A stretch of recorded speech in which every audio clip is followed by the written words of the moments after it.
Haleluya.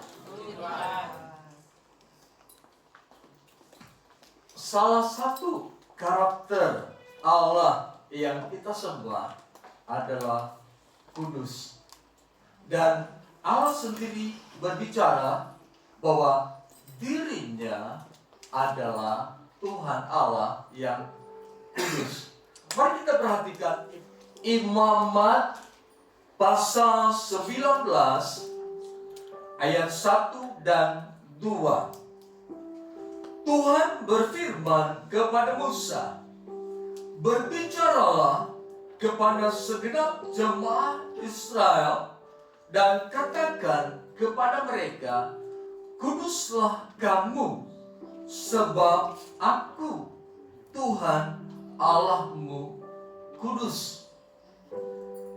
Tuhan berbicara kepada Musa, dan apa yang Tuhan katakan juga harus dikatakan kepada bangsa Israel. Di dalam kekekalan, dalam kitab Wahyu pasal 4, di sana para makhluk surga juga mereka bernyanyi, "Kudus, kudus, kuduslah Tuhan." Jadi kekudusan Allah ini berlaku kekal. Sebelum dunia diciptakan, Allah dalam posisi sebagai Allah yang kudus. Dan pada akhir nanti, di dalam kekekalan, di mana kita akan bersama Dia dalam kerajaan surga, posisi Allah dan kita semua akan bernyanyi, "Kudus, kuduslah Tuhan Allah." Kalau berbicara mengenai kudus, berarti kita berbicara mengenai posisi atau tempat Allah dalam kehidupan kita. Kudus berasal dari akar kata Arami, Q-D-S-Y. Kemudian disebut dengan kata kadesi, berarti menyendiri atau cemerlang. Jadi kalau dikatakan bahwa Allah itu kudus, berarti dalam kehidupan kita, posisi Allah, status Allah harus disendirikan, harus dipisahkan, harus disucikan oleh setiap kita. Di dalam Ulangan pasal 5, kita perhatikan Ulangan pasal 5 ayat 6 sampai dengan 8. Demikian dikatakan firman Tuhan, "Akulah Tuhan Allahmu yang membawa engkau keluar dari tanah Mesir, dari tempat perbudakan. Jangan ada padamu Allah lain di hadapanku. Jangan membuat bagimu patung yang menyerupai apapun yang ada di langit di atas, atau yang ada di bumi di bawah, atau yang ada di dalam air di bawah bumi. Jangan sujud menyembah kepadanya atau beribadah kepadanya, sebab Aku Tuhan Allahmu adalah Allah yang cemburu, yang membalaskan kesalahan bapa kepada anak-anaknya dan kepada keturunan yang ketiga dan keempat dari orang-orang yang membenci Aku." Allah harus mendapatkan posisi, harus mendapatkan satu tempat dalam kehidupan kita sebagai Allah yang harus kita istimewakan dalam kehidupan ini. Di dalam Ulangan pasal 5 yang baru saja kita baca. Allah berfirman bahwa setiap umat Tuhan jangan membuat patung, baik yang ada di langit, di atas, di bumi, di bawah, dan di dalam air. Allah berbicara, jangan menyembah kepadanya. Artinya bahwa segala sesuatu yang merupakan patung itu adalah buatan manusia. Jadi orang percaya jangan menyembah kepada Allah dan juga kepada patung buatan manusia. Jangan mempercayakan kehidupannya kepada patung yang adalah buatan manusia. Jangan mengandalkan kehidupannya kepada patung yang adalah buatan manusia. Jangan sujud menyembah kepada patung yang adalah buatan manusia. Dan jangan berkata, lewat patung ini aku bisa diselamatkan. Allah yang Maha Kudus adalah Allah yang menginginkan setiap orang percaya hanya mengistimewakan Tuhan di dalam kehidupannya dan tidak ada yang lain. Allah ingin dalam kehidupan kita hanya satu yang kita sembah, yaitu Tuhan Allah.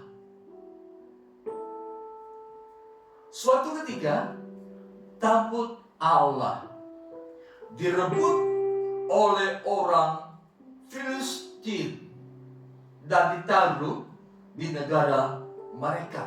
Saudara yang kasih dalam nama Tuhan Yesus Kristus, pada saat tabut perjanjian, tabut hukum yang ada di Filistin dan ditaruh di rumah dewa mereka, Alkitab mengatakan patung Dagon sembahan mereka, mulai dari kepalanya mengalami kehancuran, tangan mengalami kehancuran. Jadi ini merupakan suatu bukti nyata bahwa memang Allah tidak ingin orang percaya menyamakan Allah dengan patung. Allah tidak ingin orang percaya menyembah Allah dan menyembah kepada yang lain. Allah tidak ingin dirinya dimuliakan, dipuji dan disembah. Orang percaya juga menyembah kepada yang lain. Allah kudus, artinya Allah harus mendapatkan posisi yang teristimewa dalam kehidupan kita. Harus menempati tempat yang paling tinggi dalam kehidupan kita. Allah tidak ingin dia disamakan dengan benda. Allah tidak ingin disamakan dengan sesembahan yang lain. Allah tidak ingin disamakan dengan dewa-dewa lain. Allah tidak ingin disamakan dengan ilah-ilah bangsa lain. Harus ada satu prinsip dalam kehidupan kita. Saya menyembah hanya kepada Allah. Allah yang Maha Kudus. Allah yang saya percayai. Dan Allah yang dapat saya andalkan. Tetapi di akhir zaman ini, banyak orang menyembah kepada benda-benda duniawi. Mereka menyembah kepada harta benda. Mereka menjadi budak, menjadi hamba dari harta benda. Yesus pernah berkata, kamu tidak bisa menyembah kepada Allah dan Mammon. Yesus berkata, kamu tidak bisa menghambakan diri kepada Allah dan kepada Mammon. Perkataan Yesus, hamba atau budak, berarti seseorang yang tidak mempunyai waktu luang dan tidak mungkin merangkap beberapa pekerjaan. Jadi dengan kata lain, Yesus mengingatkan kepada orang percaya pada saat itu bahwa kamu harus mengkonsentrasikan dirimu dengan sepenuh hati kepada Allah. Sebab Dia adalah Allah yang kudus. Kamu tidak bisa menjadi hamba Allah. Dan pada saat itu juga kamu menjadi hamba uang atau hamba Mammon. Yang kedua, pengertian budak atau hamba di sini adalah seseorang yang harus siap sedia sepanjang hari untuk melayani tuannya. Dan berhala di zaman ini berupa materi, kekayaan, segala sesuatu yang kita utamakan sebelum Tuhan, selain Tuhan, itu adalah berhala. Mengapa harta benda dikatakan sebagai berhala? Terjadi sebagai berhala ketika kita mengandalkan diri kepada harta benda. Kita berkata, saya akan hidup kalau memiliki harta benda yang banyak.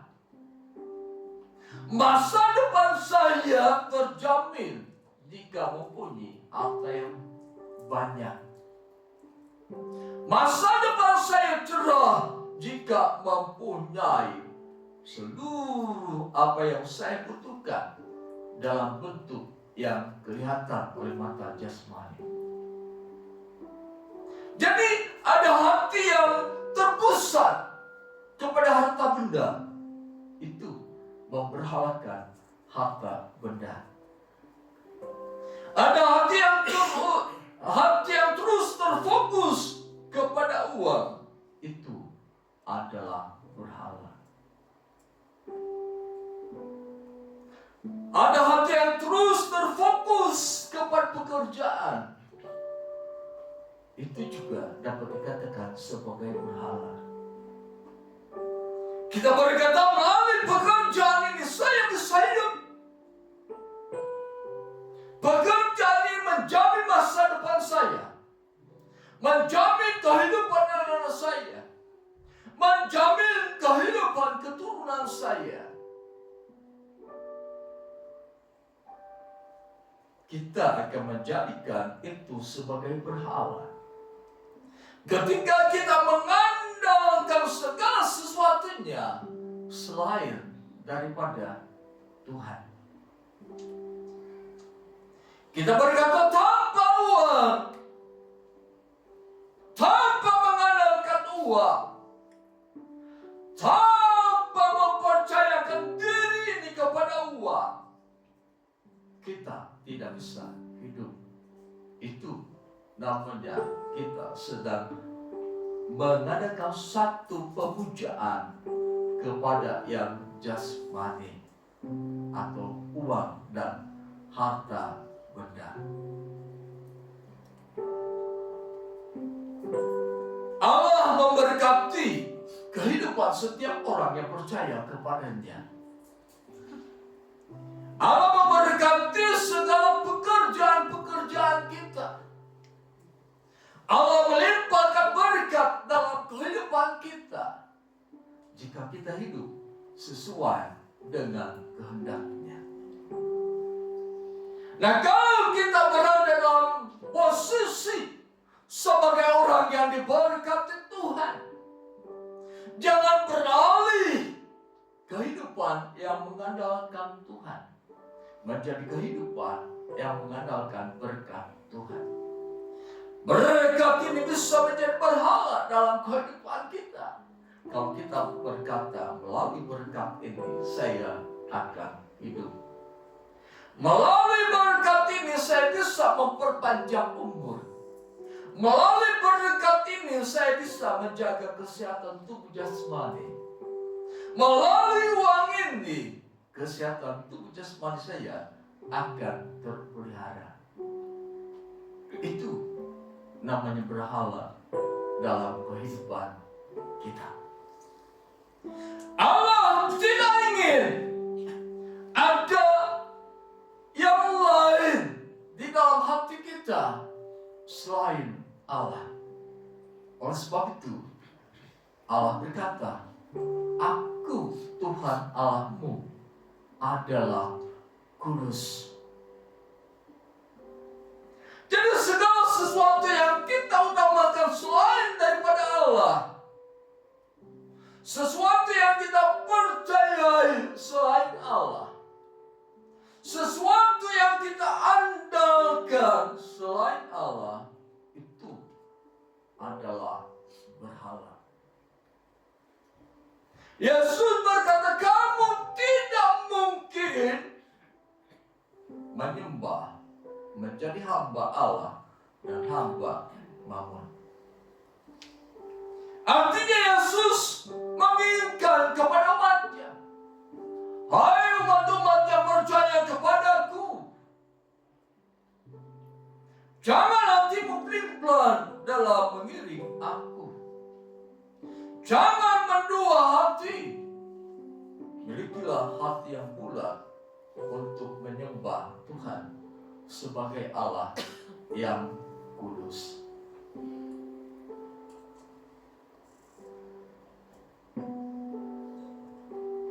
Aku ini Tuhan Allahmu adalah kudus. Allah yang berkata demikian berarti Allah menginginkan adanya respon dari kehidupan umatnya. Dengan kata lain, hai umat Tuhan, aku Tuhan Allahmu kudus. Apa responmu terhadap keberadaanku? Kita perhatikan Yesaya pasal 6 ayat 1 sampai dengan yang ke-5. Kita baca bersama-sama. Dalam tahun matinya Raja Uzia, aku melihat Tuhan duduk di atas tahta yang tinggi dan menjulang, dan ujung jubahnya memenuhi bait suci. Para serafim berdiri di sebelah atasnya, masing-masing mempunyai 6 sayap. 2 sayap dipakai untuk menutupi muka mereka, 2 sayap dipakai untuk menutupi kaki mereka, dan 2 sayap dipakai untuk melayang-layang. Dan mereka berseru seorang kepada yang lain, katanya, Kudus, kudus, kuduslah Tuhan semesta Allah. Seluruh bumi penuh kemuliaan-Nya. Maka bergoyanglah alas ambang pintu disebabkan suara orang yang berseru itu, dan rumah itu pun penuh dengan asap. Lalu katanya, celakalah aku binasa, sebab aku ini seorang yang najis bibir, dan aku tinggal di tengah-tengah bangsa yang najis bibir. Namun mataku telah melihat Sang Raja, yaitu Tuhan semesta Allah. Ketika Yesaya melihat satu penglihatan yang Allah berikan kepadanya, dia melihat makhluk surgawi berkata, Kudus, kudus, kuduslah Tuhan semesta alam. Setelah saya mendengar suara itu, lalu dia meresponi akan kekudusan Allah dengan berkata, celakalah aku, binasalah aku, sebab aku ini seorang yang najis bibir dan tinggal di tengah-tengah bangsa yang najis bibir. Namun mataku telah melihat Sang Raja. Jadi dengan kata lain, Allah berbicara, akulah Tuhan Allahmu yang kudus, kamu harus meresponi kekudusanku. Yesaya meresponi kekudusan Allah dengan berkata, celakalah aku, binasalah aku, sebab aku najis bibir dan tinggal di tengah-tengah bangsa yang najis bibir. Artinya bahwa segala sesuatu yang harus diperbuat oleh setiap orang percaya yang berkata bahwa Allah yang disembah adalah Allah yang kudus harus diresponi. Meresponinya bagaimana? Dia melihat kepada dirinya sendiri. Oh, Allahku kudus, tetapi diriku najis bibir. Oh, Allahku kudus, tetapi aku sering berbuat dosa. Oh, aku kudus, tetapi seringkali aku menjadikan yang materi sebagai berhala dalam kehidupan ini.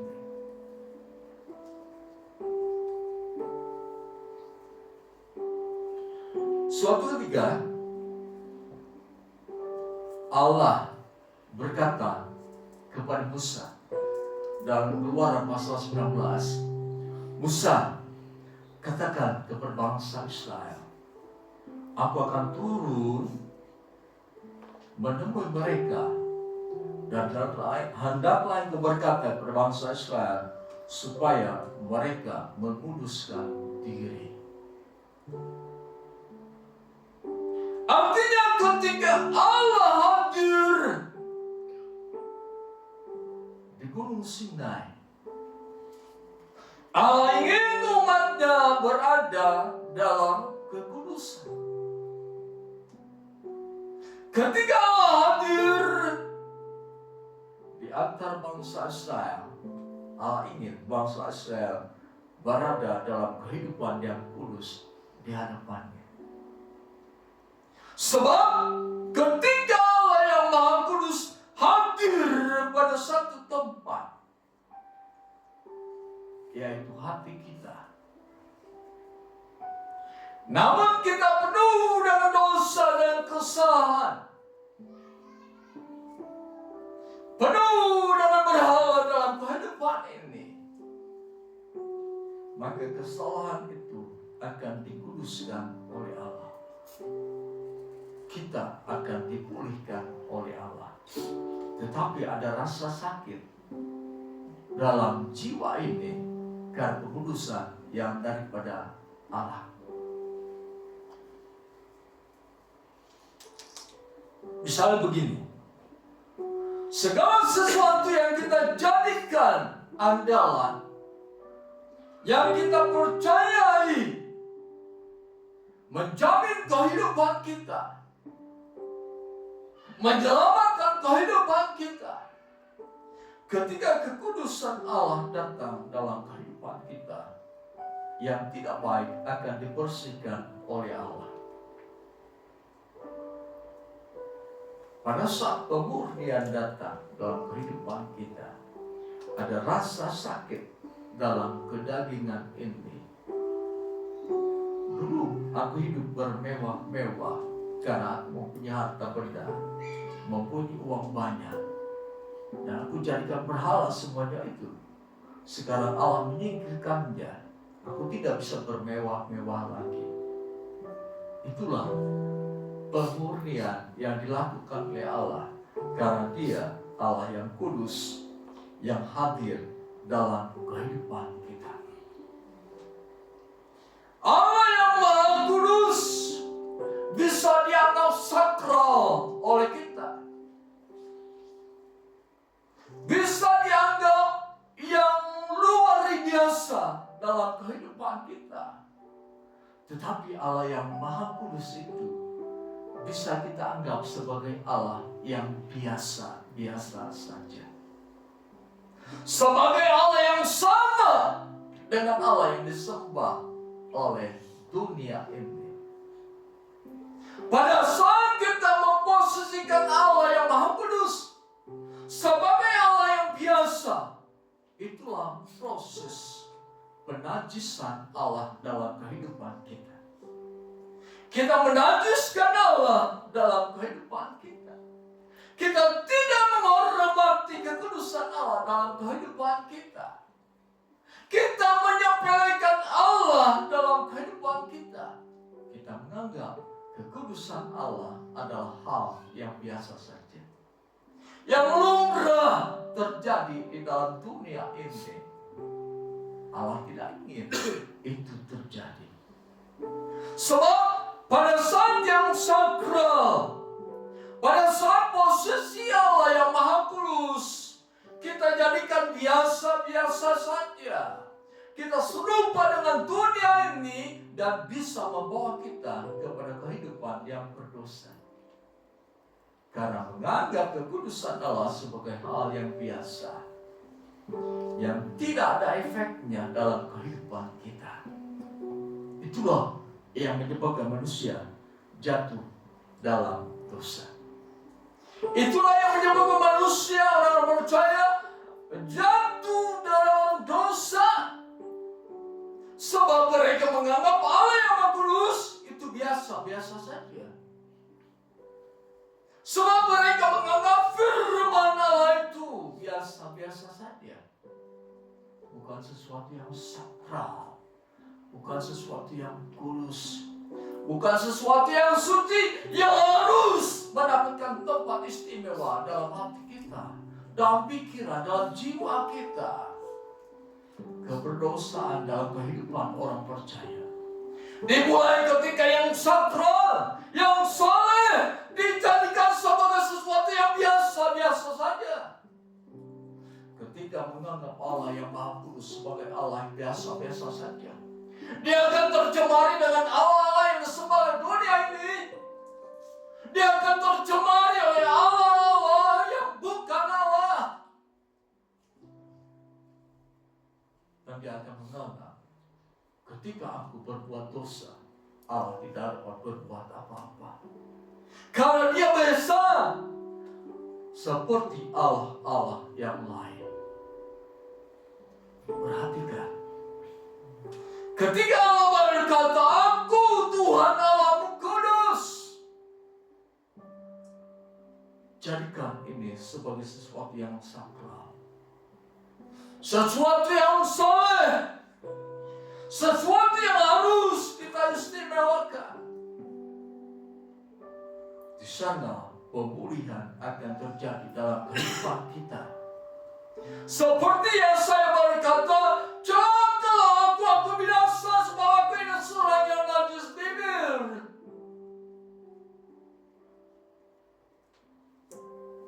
Ketika kita mensakralkan, menyucikan akan keberadaan Allah sebagai Allah yang Maha Kudus, di sana akan terjadi pemulihan dalam kehidupan kita. Mengapa terjadi pemulihan? Sebab yang memulihkan kehidupan kita hanya Allah. Hanya Tuhan Allah yang Maha Kudus. Pemulihan terjadi lewat kekudusan Allah. Ketika seseorang sedang membersihkan segumpal emas, terus dibakar, terus dibakar.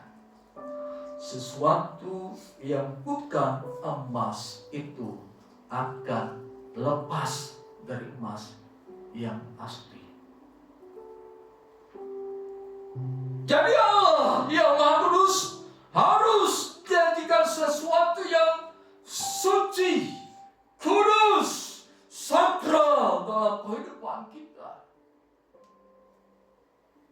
supaya ada pemulihan dalam kehidupan kita menuju hal yang lebih baik dari keadaan sekarang. Tetapi kalau kita menjadikan kesakralan Allah, kekudusan Allah sebagai sesuatu yang biasa saja, Allah dunia akan masuk dalam pikiran kita, sehingga kita dibutakan.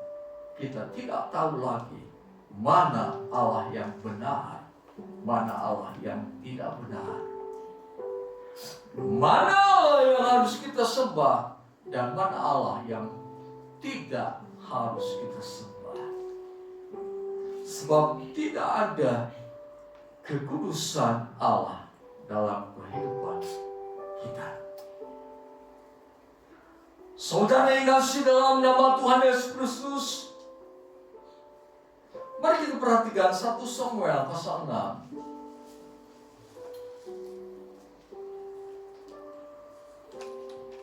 1 Samuel pasal 6 ayat 19 sampai 20.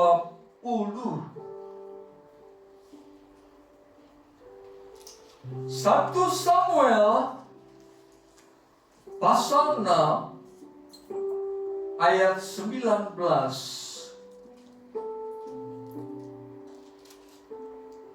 Demikian dikatakan firman Tuhan.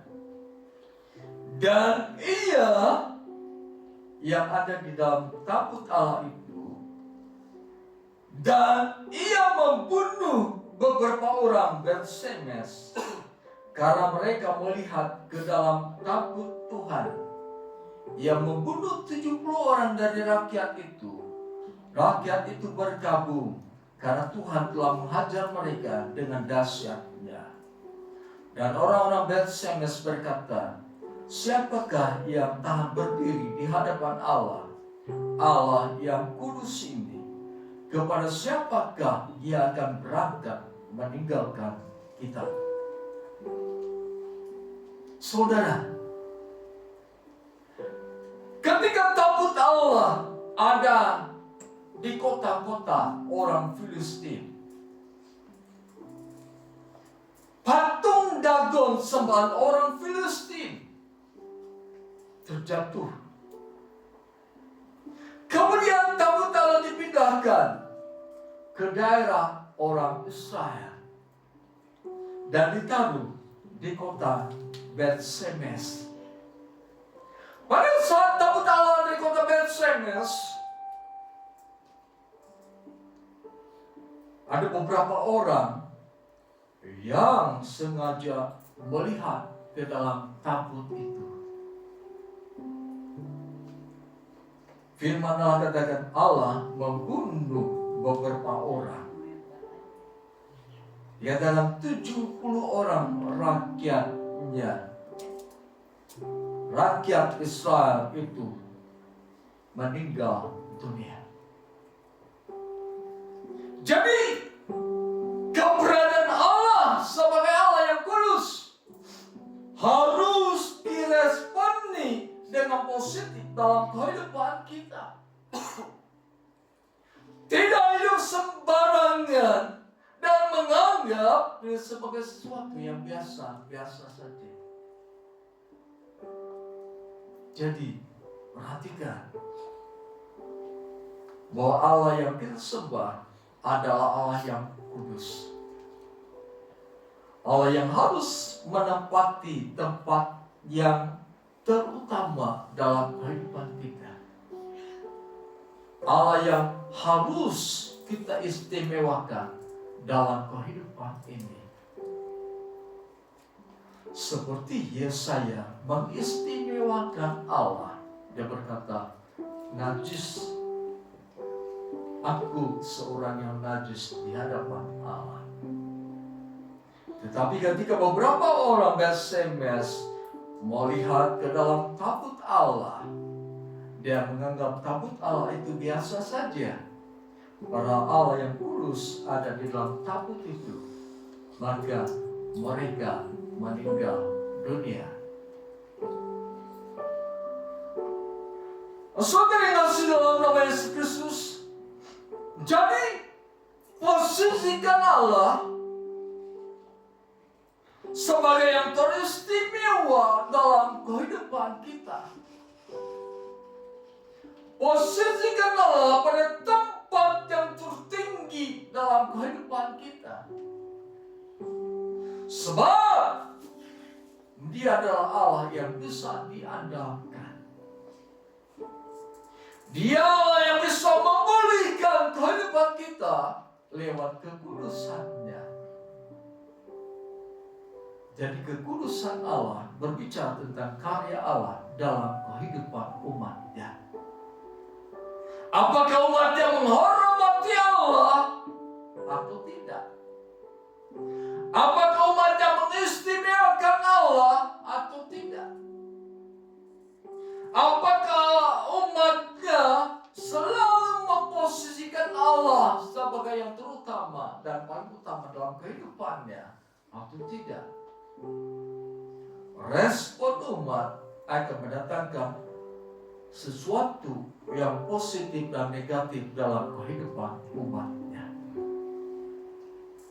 Jadi kembali, sesuatu yang sakral harus kita tempatkan di tempat yang utama, teristimewa. Kalau kita sudah menganggap ini hal yang biasa, dunia akan menyerang kehidupan kita karena kita menjadi orang yang biasa saja. Ketika dunia memasukkan pemikiran-pemikirannya, ketika dunia menawarkan berhala-berhalanya, ketika dunia menawarkan dewa-dewanya, ilah-ilahnya, karena kita anggap biasa, kita akan menerima mereka. Ketika kita menerima mereka, di sanalah kehidupan kita menjadi tidak akhir di hadapan Allah. Kehidupan kita menjadi orang yang melakukan dosa di hadapan Allah. Sebab kita menyamakan Allah dengan dunia ini. Kita menyamakan Allah dengan benda-benda duniawi ini. Sebab itu, kalau firman Allah berkata, kuduskanlah dirimu, sebab aku ini Tuhan Allah kudus. Responi dengan baik dan benar, sesuai dengan kehendak Allah. Ketika kita masuk ke dalam rumah Tuhan, harus ada satu sikap dalam kehidupan kita. Saya akan masuk ke dalam rumah Allah yang Maha Kudus. Menghormati Allah yang ada di dalam rumah itu. Di lain pihak, ada orang yang begitu masuk ke dalam rumah Allah, rumah ibadah. Mereka membersihkan dirinya karena mereka akan berhadapan dengan Allah mereka. Allah kita, Allah yang Maha Kudus. Pengkhotbah katakan, ketika engkau masuk ke dalam rumah Allah, perhatikan dirimu. Di sana Allah ada. Di sana Allah yang Maha Kudus sedang bertata. Ketika engkau memperhatikan cara hidupmu masuk ke dalam rumah Allah, di sana kekudusan Allah akan terjadi dalam kehidupanmu. Sehingga ketika engkau ada di dalam rumah Allah, engkau merasakan suatu perubahan dalam dirimu. Engkau merasakan suatu pemulihan. Engkau merasakan karya dalam dirimu. Karena engkau meresponi kekudusan Allah dengan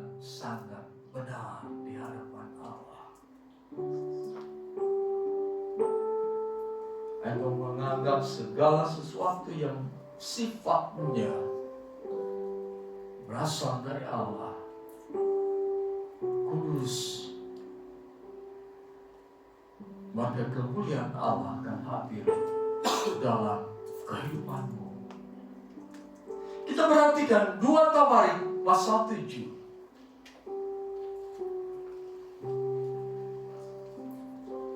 2 Tawarik pasal 7 ayat 1 sampai dengan yang ketiga. Setelah Salomo mengakhiri doanya, api turun dari langit memakan habis korban bakaran dan korban-korban sembelihan itu, dan kemuliaan Tuhan memenuhi rumah itu.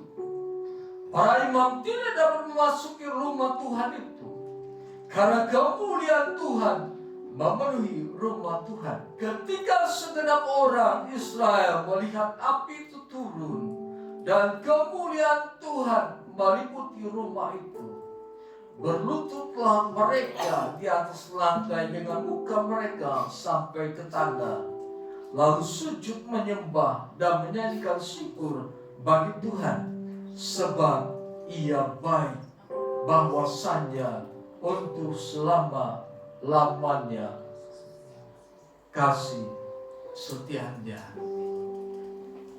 Pada saat Salomo mentahbiskan rumah Allah yang baru dibangunnya, firman Allah katakan bahwa api turun dari langit memakan habis korban bakaran, korban sembelihan, dan kemuliaan Tuhan memenuhi rumah itu. Ketika orang Israel, para imam, mereka mensakralkan tempat yang dikatakan sebagai rumah Tuhan, maka Tuhan hadir dan tempat itu dipenuhi dengan kemuliaan Allah. Ketika mereka akan memasuki rumah Allah, kekudusan Allah turun di tengah-tengah mereka. Kemuliaan Allah hadir di tengah-tengah mereka,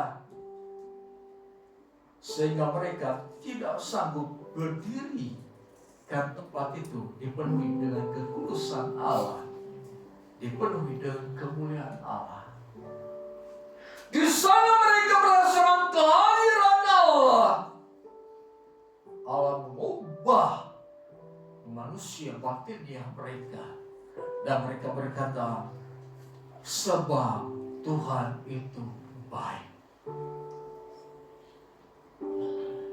Pada saat mereka mensakralkan rumah Tuhan, kemuliaan Tuhan turun atas mereka dan memenuhi rumah Tuhan itu. Ketika kita masuk ke dalam rumah Tuhan, kita mensakralkannya karena ada Allah yang kudus di dalamnya. Kemuliaan Allah akan terjadi dalam kehidupan kita. Bila kemuliaan Allah hadir dalam kehidupan kita, perubahan terjadi dalam kehidupan kita. Kondisi yang tidak baik akan dirubah menjadi baik. Kondisi yang hancur akan kembali ditata oleh Allah. Kehidupan yang murat akan kembali dijadikan baik oleh Allah. Karena kekudusan akan membawa kita kepada sesuatu yang baik adanya.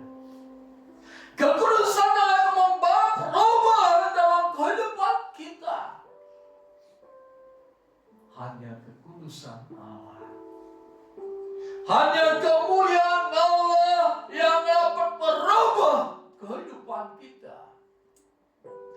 Berhala tidak bisa. Allah lain tidak bisa. Ilah lain tidak bisa. Hanyalah yang bisa merubah kehidupan kita. Lewat apa? Kehadiran Allah yang Maha Kudus dalam gerejanya. Kehadiran Allah yang Maha Kudus dalam kehidupan kita. itulah yang akan mengubah kehidupan kita.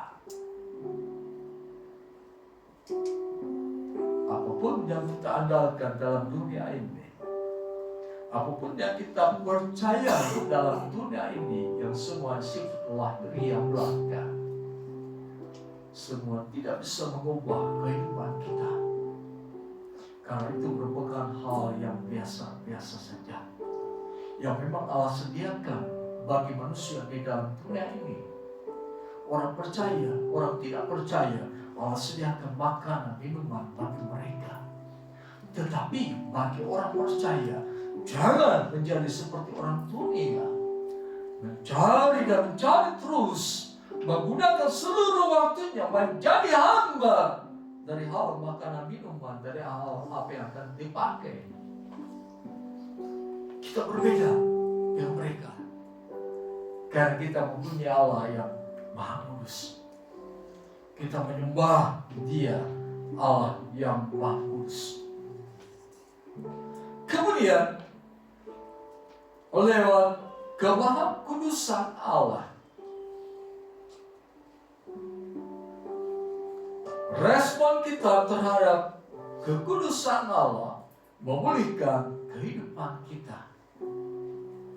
Respon kita terhadap kekudusan Allah mendatangkan kemuliaan yang bisa merubah kehidupan kita.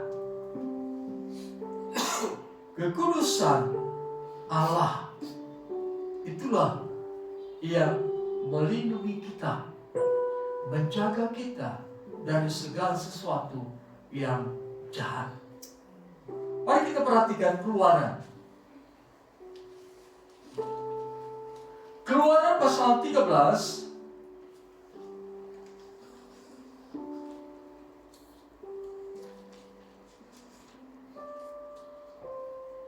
demikian dikatakan dalam kitab Keluaran pasal 13 ayat 21 sampai dengan 22. Tuhan berjalan di depan mereka pada siang hari dan tiang awan untuk menuntun mereka di jalan, dan pada waktu malam dalam tiang api untuk menerangi mereka, sehingga mereka dapat berjalan siang dan malam dengan tidak beralih. Tiang awan itu tetap ada pada siang hari dan tiang api itu pada waktu malam di depan bangsa itu. Tiang api dan tiang awan melambangkan kehadiran Allah yang Maha Kudus dalam kehidupan bangsa Israel. Di sini pada saat mereka berjalan di padang gurun pada siang hari,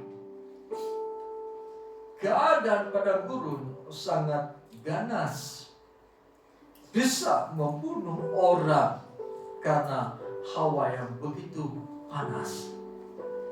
Tetapi Tuhan beserta dengan mereka dalam tiang awan. Kekudusan Allah menjaga mereka dari ganasnya alam yang dapat membawa mereka kepada kematian.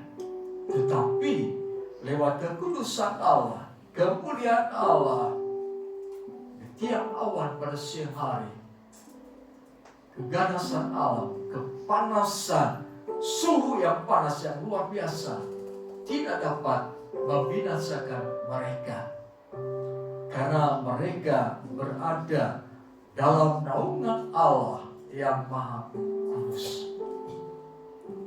Kemudian kekudusan Allah selain menjaga dan melindungi umatnya dari keganasan Allah, Allah juga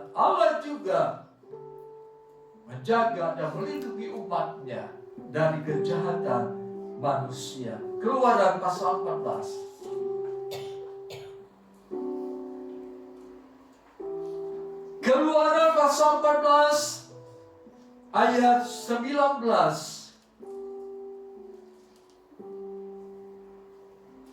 Kemudian bergeraklah malaikat Allah yang tadinya berjalan di depan tentara Israel, lalu berjalan di belakang mereka dan tiang awan itu bergerak dari depan mereka, lalu berdiri di belakang mereka.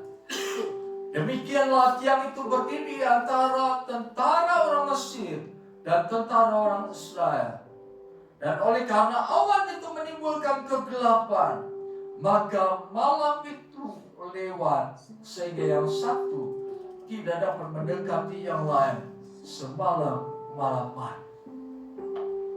Ketika Israel akan menyeberangi laut terbelah, tentara Mesir sedang mengejar mereka. Tentara Mesir tahu Israel sedang kehilangan akal, sebab mereka mengatakan tidak mungkin menyeberangi laut terbelah. Mesir terus berjalan. Mereka terus mengejar Israel. Tetapi firman Allah katakan, tiang awan itu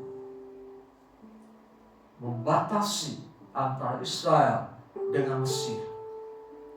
Sekalipun pada siang hari Mesir menjadi tidak bisa melihat Israel ada di depan mereka. Tetapi bagi Israel, tiang awan itu bukanlah hambatan untuk melihat keadaan sekeliling. Bagi Mesir, tiang awan itu merupakan suatu penghambat sehingga mereka tidak dapat melihat bangsa Israel.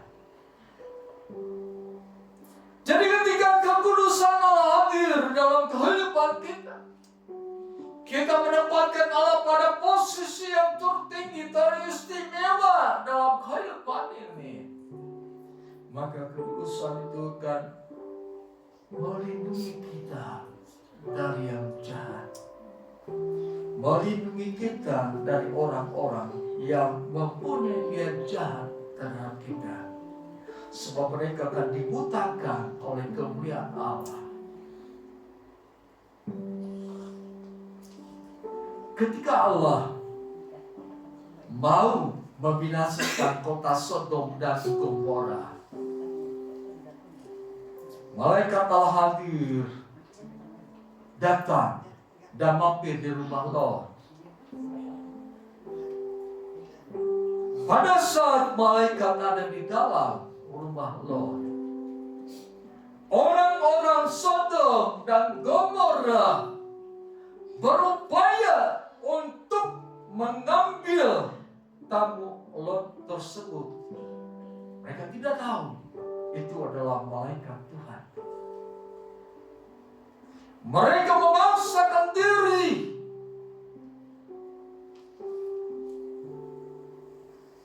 Tetapi ketika mereka memaksakan diri, malaikat Allah menarik Lot untuk masuk ke dalam rumahnya. Kekudusan Allah dinyatakan. Orang-orang jahat yang ingin membunuh tamu Lot itu menjadi buta seketika. Inilah perlindungan dan penjagaan Allah terhadap umatnya.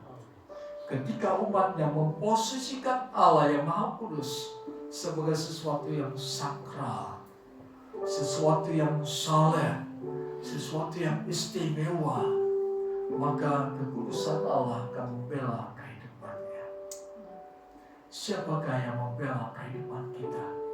Hanya satu, Allah yang kita sembah, Allah yang Maha Kudus. Manusia bisa meninggalkan kita, tetapi ketika kehidupan kita dipenuhi dengan kekudusan Allah, di sana kekudusan Allah akan membela kehidupan kita. Di sana kekudusan Allah akan bekerja untuk memulihkan kehidupan kita. Sebab itu saudara,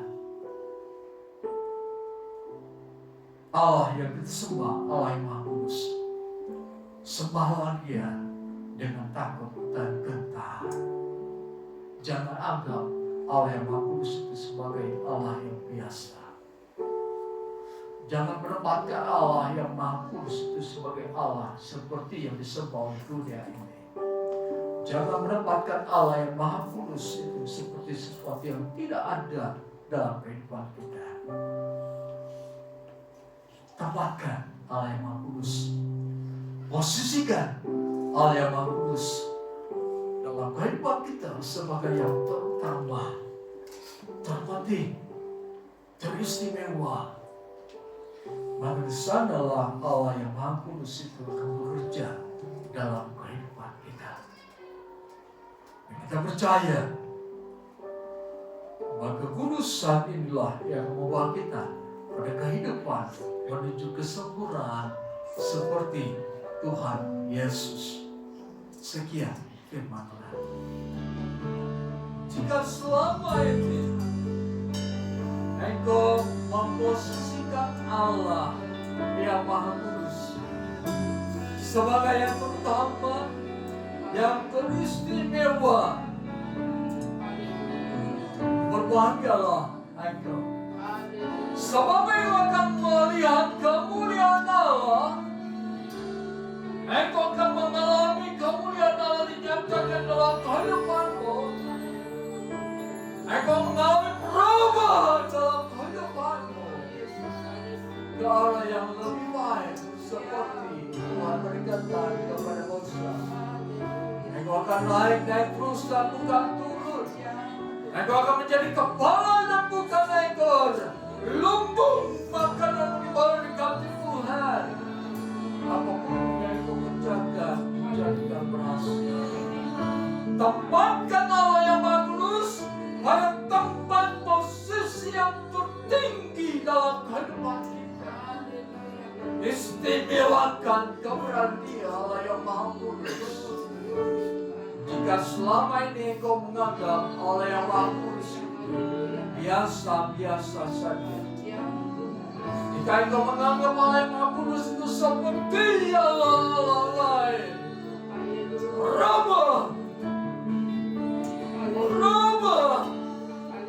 rubah pikiranmu. Berikan hatimu kepada Allah supaya Allah memahami engkau.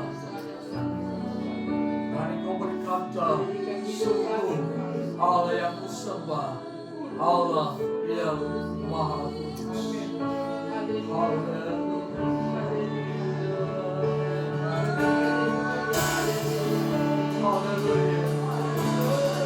Haleluya.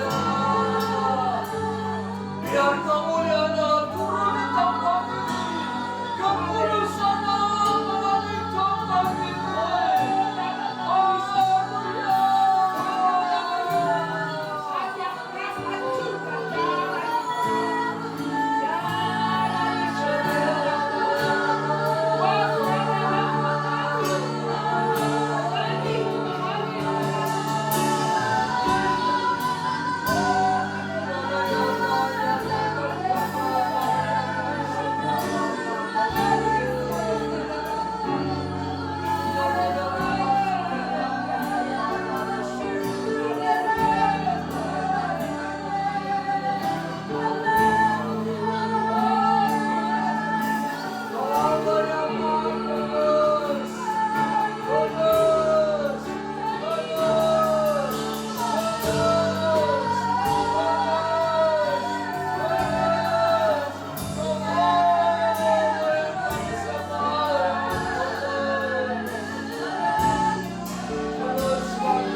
dan kehidupan hadir dalam dirimu. Ayo makasih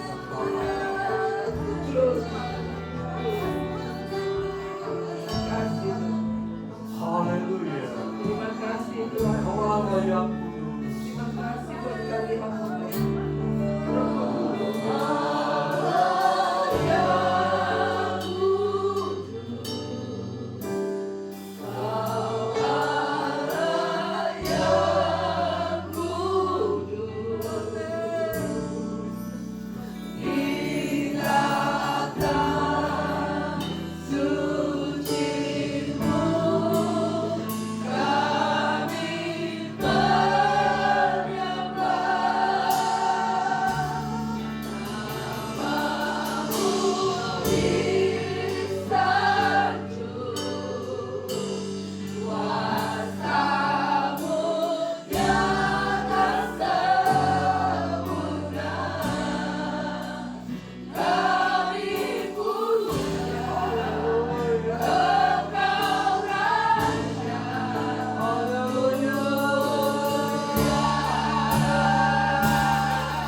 yang kasih dalam nama Yesus Kristus. Pulanglah dan terimalah damai sejahtera anugerah berkat Allah. Kita kasih Yesus Kristus, kekuatan penghiburan dan pertolongan dari Allah Roh Kudus menyertai kita mulai saat ini sampai kedatangan Yesus Kristus yang kedua kali ke dalam dunia ini. Dalam nama Tuhan Yesus kita yang percaya katakan, Amin.